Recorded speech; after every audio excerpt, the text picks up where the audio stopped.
នៅក្នុងវិស័យកសិកម្មនិងការកែច្នៃចំណីអាហារការបន្សល់ទុកសំណល់គឺជាបញ្ហាចម្បងដែលត្រូវយកចិត្តទុកដាក់នៅក្នុងអាជីវកម្មសំណល់រួមមានដូចជាសម្បកផ្លែឈើគ្រាប់និងទឹកកខ្វក់ត្រូវបានចាត់ទុកជាសំណល់គ្មានតម្លៃហើយអាចបង្កផលប៉ះពាល់ដល់បរិស្ថានដូចជាការបំពុលដីទឹកខ្យល់និងសហគមន៍ជាដើមតែប្រសិនបើមានការគ្រប់គ្រងនិងកែច្នៃសំណល់ទាំងអស់នោះបានត្រឹមត្រូវវានឹងប្រែក្លាយទៅជាធនធានដែលមានតម្លៃសម្រាប់ប្រើប្រាស់ឡើងវិញឥឡូវនេះយើងសូមនាំលោកអ្នកទៅមើលគំរូអនុវត្តល្អរបស់ក្រុមហ៊ុន Kirirum Food Production ពីការកែច្នៃសំណល់ឲ្យទៅជាធនធានមានប្រយោជន៍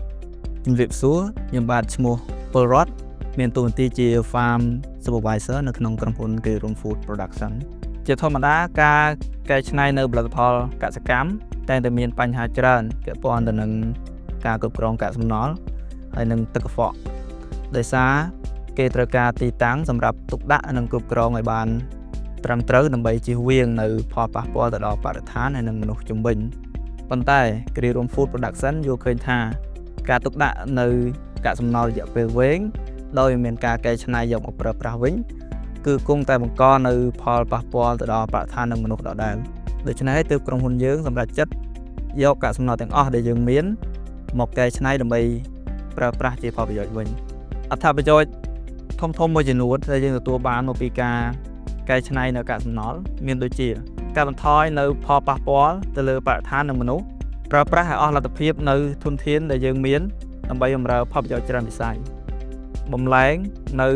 កាកសំណល់ដែលមនុស្សភាគច្រើនយល់ថាជារបស់ដែលគ្មានប្រយោជន៍តែជាផលិតផលដែលមានប្រយោជន៍និងមានតម្លៃចូលរួមសន្សំសំចៃនិងកាត់បន្ថយនៅការប្រើប្រាស់ជីគីមីផលិតផលដែលយើងទទួលបានពីការកែច្នៃកាកសំណល់មានដូចជាជីកំប៉ុស្ត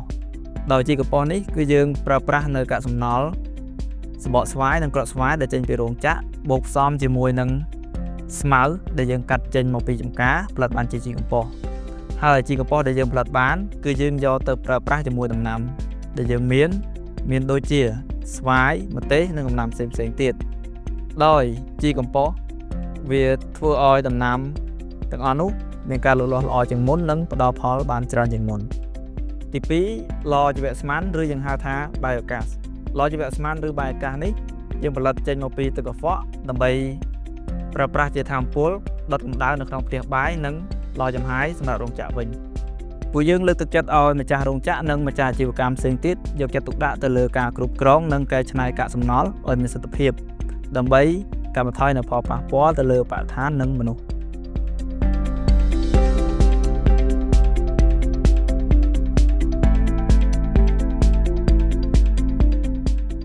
យើងបានឃើញហើយថាគ្មានកាកសំណល់អ្វីដែលគ្មានតម្លៃនោះទេសម្រាប់ការផលិតដំណាប់ស្វាយរបស់ក្រុមហ៊ុន Kirirum Food Production ឥឡូវសូមមើលខ្សែច្រវាក់ផលិតកម្មស្វាយក្នុងរូបភាពនេះបន្ទាប់ពីប្រមូលផលស្វាយពីចម្ការស្វាយត្រូវបានយកទៅលាងសម្អាតនិងចិតសម្បកចេញហើយសាច់ស្វាយត្រូវបានហាលសម្ងួតនិងកែច្នៃរួចវេចខ្ចប់ជាផលិតផលសម្រេចគឺដំណាប់ស្វាយ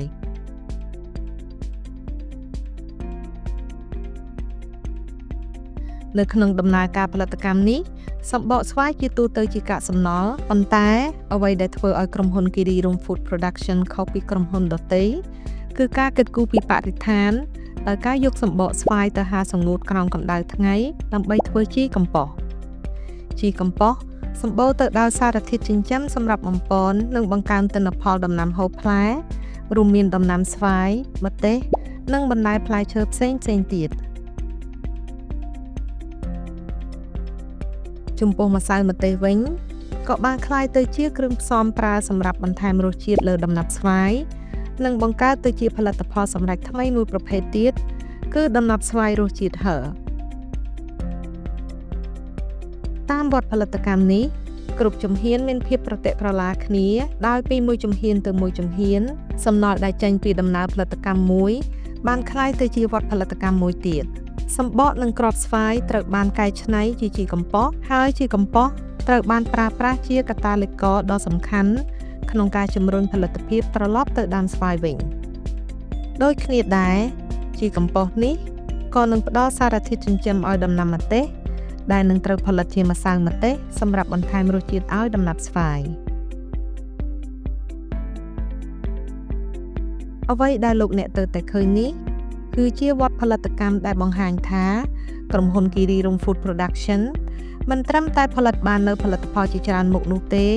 ប៉ុន្តែថែមទាំងបានបង្កើតប្រព័ន្ធចក្រាដែលអាចប្រើប្រាស់កាកសំណល់ក្នុងច្រវាក់ផលិតកម្មប្រកបដោយចីរភាព